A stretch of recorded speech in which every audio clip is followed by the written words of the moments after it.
Таза келесінің бір епизоды бүгінгі видеода біз алдыңғы бұлшық дамуға байланысты жаттығулар көрсететін боламыз. Ең бірінші ол гантельмен және гантель осы диван үстінде өте ыңғайлы болып келеді, және де нагрузка және күш бәрі осы жаға түсу үшін осы диван ыңғайлы болып келеді. Сонымен қатар ең бірінші басқашылар айтары 10-15 рет.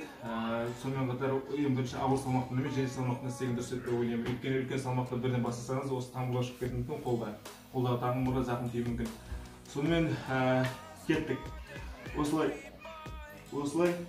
өзім сезіміміз керекпіз. Күш қайта орасқа ерікті емес, ұйқы түспеу керек және айқасу керек. Сол кезде таза болып шығады. Сонымен келе жаттығу. Сонымен келе жаттығу. Енді бұлай істейтін боламыз сразу. Осылай. Екі гантель негізі бірдей емес. Сондықтан осы екі қозғалмау керек. Екі күш бұлшықетке бару керек, алдыңғы бұлшықетке. Сонымен бұлай да болады.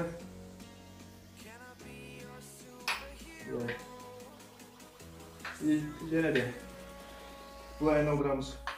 Осы екі дұрыстап қараймыз. Бір істеген кезде.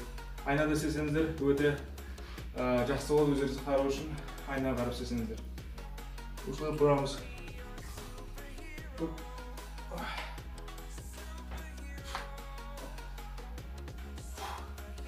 Болды, келесі. Сонымен достар, сіздерге бір гантель немесе ауыр не болса осындай үрімістегі болды осылай. Яғни оны сезіну керек, онықты. Екі қада күш түспеу керек. Тек қана алдыңғы бұлшықетке екі күш түспеу керек.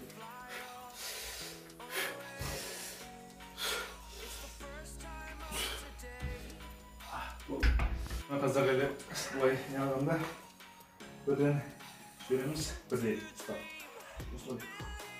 Жаймен екі түзу сезінеміз, бұл күші болса алдың бұлшықетке бару керек. Осылай жай. Жаймен.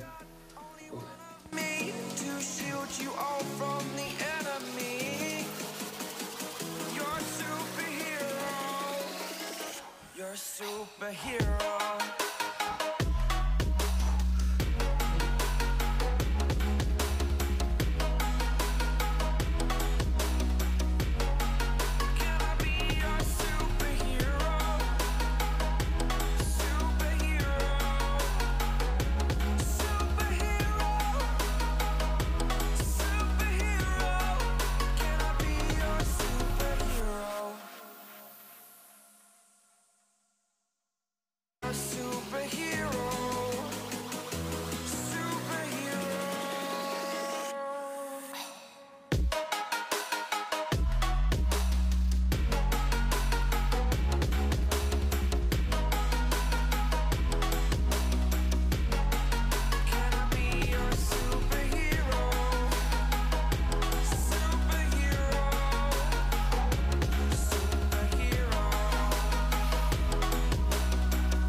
Коммент, лайк, егер видео ұнаса лайк басып кетеміз. Осы мен айтқандай, осы бұлшықетті бір-екі айда көрсететін боламыз, және нәтижесін көрсететін боламыз. Осы бес жаттығулар істейміз. Сонымен егер ұнамаса жазыңыздар, егер ұнамады комментке, сонымен бірге болайық.